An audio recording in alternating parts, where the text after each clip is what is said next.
আসসালামু আলাইকুম, welcome back to my channel. আশা করছি সবাই ভালো আছেন। তো বরাবরের মতো হাজির হয়ে গিয়েছি আরও একটি নতুন রেসিপি নিয়ে। তো আজকে করে দেখাবো কালো মটরশুঁটি দিয়ে একটি রেসিপি, সাথে থাকছে মান কচু। তো আমি এখানে মটরশুঁটিগুলো নিয়ে নিয়েছি, যেটাকে ব্ল্যাক বিনসও বলা হয়। এটি খুবই পুষ্টিকর। সে সাথে থাকছে মান কচু, এই যে দেখুন, এটিও খুবই পুষ্টিকর, পাশাপাশি ওষুধীয় বটে। এটি জন্ডিসের জন্য খুবই উপকারী একটি সবজি।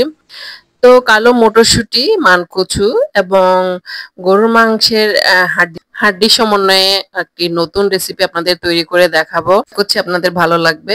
তো মূল ভিডিওতে যাওয়ার আগে একটা রিকোয়েস্ট থাকবে, আপনি যদি আমার চ্যানেলের নতুন ভিউয়ার্স হয়ে থাকেন, তাহলে এ ধরনের ভিন্ন রকম এবং মজার মজার সব রান্নার ভিডিও আপডেট পেতে চাইলে তাহলে আমার চ্যানেলটা প্লিজ সাবস্ক্রাইব করবেন আর পাশে থাকা বেল আইকনটি অন করে দিবেন। আর যদি ভিডিওটা ভালো লাগে তাহলে অবশ্যই একটা লাইক দিতে ভুলবেন না।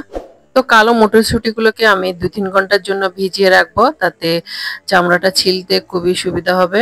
আর এখানে গরুর মাংসের হাড্ডিগুলোকে আমি পরিষ্কার করে ধুয়ে নিয়ে নিলাম। আর মানকচুগুলোকে এই সাইজের করে করে টুকরা করে করে কেটে পানিতে ভিজিয়ে রেখেছি। পানিতে ভিজিয়ে রাখার কারণে কচুর কষটা অনেকটাই কমে যাবে। এদিকে চুলায় একটা রান্নার প্যানে পরিমাণ মতো তেল দিয়ে 3টা বড় সাইজের পেঁয়াজকে কেটে তারপর দিয়ে দিচ্ছি লবণ। পেঁয়াজ এবং লবণকে একটু হালকা করে নেড়ে নিলাম। পেঁয়াজটা যখন একটু ভাজা ভাজা হয়ে যাবে তখন এর মধ্যে দিয়ে দিচ্ছি 1.5 টেবিল চামচের চেয়ে একটু বেশি পরিমাণে রসুন বাটা এবং 1 টেবিল চামচের চেয়ে একটু বেশি পরিমাণে আদা বাটা দিয়ে খুব ভালোভাবে নেড়ে নিলাম, যাতে পেঁয়াজ আদা রসুনের কাঁচা গন্ধটা চলে যায়। দিয়ে দিলাম 1 টেবিল চামচ হলুদ গুঁড়া, 1 টেবিল চামচ লাল মরিচের গুঁড়া এবং 1.5 টেবিল চামচ ভাজা জিরার গুঁড়া এবং গরম মশলার গুঁড়া এবং 1 টেবিল চামচ ধনিয়ার গুঁড়া। সবগুলো মশলা উপকরণকে দিয়ে খুব ভালোভাবে তেলের সাথে ভুনে নিচ্ছি এবং যখন মশলা থেকে তেলটা আলাদা হয়ে যাবে তখন আমি গরুর মাংসের হাড়গুলোকে এর মধ্যে দিয়ে দিলাম, দিয়ে খুব ভালোভাবে মশলার সাথে নেড়ে নিচ্ছি। এবার এই ঢাকনাটা দিয়ে দিব। কিছুক্ষণ রান্না হওয়ার পর দেখুন মাংসগুলোর থেকে অনেকটাই পানি ছেড়ে দিয়েছে। এ পর্যায়ে এসে আমি আগে থেকে কেটে রাখা কচুগুলোকে দিয়ে দিলাম এর মধ্যে, দিয়ে খুব ভালোভাবে নেড়ে নিচ্ছি। এবারে ঢাকনাটা দিয়ে দিলাম। এর মিডিয়াম টু লো হিটে 10 মিনিট মতো রান্না হওয়ার পরে ঢাকনাটা তুলে আমি আবারও খুব ভালোভাবে নেড়ে নিচ্ছি।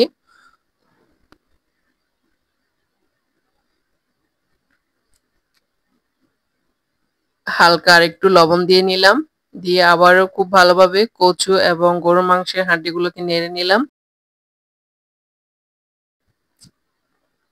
এবারে মিনিট 1.5 পর ঢাকনাটা তুলে আমি আগে থেকে ছিলে রাখা বিচিগুলোকে কচু এবং গরুর মাংসের হাড্ডিগুলোর মধ্যে দিয়ে দিলাম,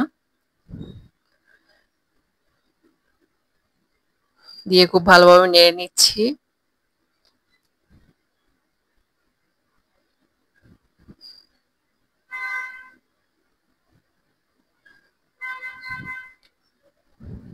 কিছুক্ষণ রান্না হওয়ার পরে আমি আবারও ঢাকনাটা তুলে আরেকটু নেড়ে নিচ্ছি। কিছুক্ষণ পর পর এই যে ঢাকনাটা তুলে এরকম করে নেড়ে নেবেন।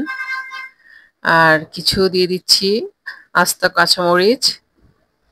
আপনারা চাইলে বিচিটা এই যে ঝোল যেটা আমি অ্যাড করেছি, এখানে আমি 4 কাপ ঝোল অ্যাড করেছি, এই অবস্থায়ও আপনারা চাইলে বিচিটা অ্যাড করতে পারেন, তাতে বিচিটা আস্ত থেকে যাবে।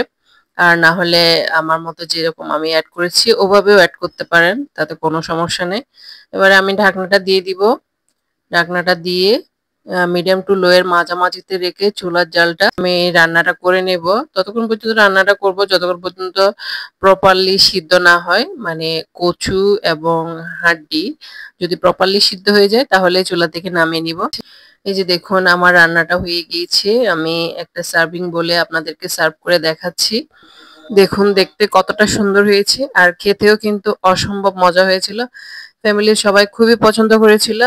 আমার আজকের রেসিপি যদি আপনাদের ভালো লেগে থাকে তাহলে অবশ্যই আমাকে জানাতে ভুলবেন না কমেন্ট বক্সে। আর এরকম মজার মজার রেসিপি আপডেট পেতে চাইলে চ্যানেলটি সাবস্ক্রাইব করে অবশ্যই পাশে থাকবেন। আর আজকে এ পর্যন্তই, দেখা হবে অন্য আরেকদিন অন্য কোনো নতুন রেসিপির সাথে। ততক্ষণ পর্যন্ত ভালো থাকবেন, সুস্থ থাকবেন। আল্লাহ হাফেজ।